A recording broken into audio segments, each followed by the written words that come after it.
We continue our reading of Turn Your Eyes Upon Jesus, an invitation to spend a year with your best friend, a daily devotional by author George R. Knight.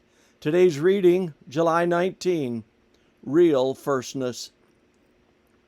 Jesus called them to himself and said, "You know that the rulers of the Gentiles lord it over them, and those who are great exercise authority over them.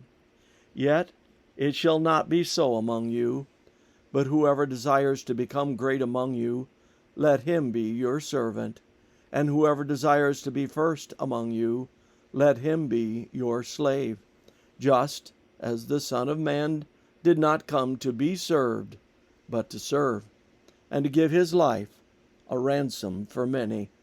Matthew 20:25-28.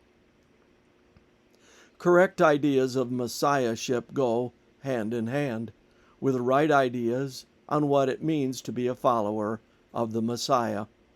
And the disciples were having trouble with both. Sin breeds sin.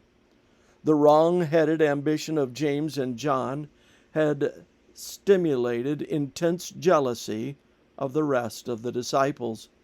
The little band had reached a crisis point right at the edge, so to speak, of Jerusalem with its cross. They were torn apart by tensions that might permanently separate them and frustrate Jesus' purpose in calling them in the first place. We don't know if Jesus felt tempted to give up on them or call them blockheads and walk away, but certainly he must have sighed as he once again began to instruct the 12 on the basic principles of his kingdom.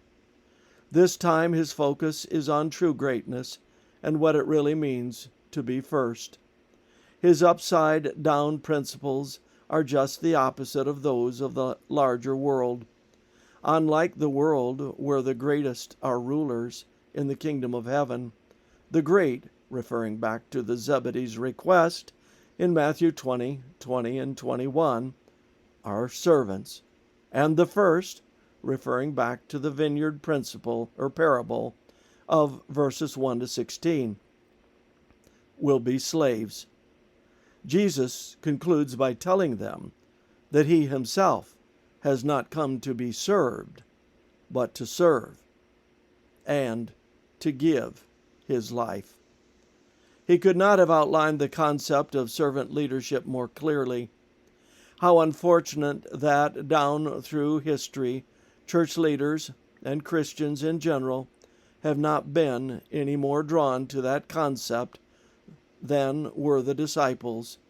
The reason is simple.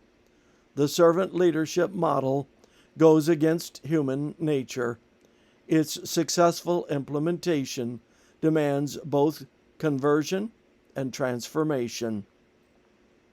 Jesus has spent a lot of time on the twin themes of his cross and ours.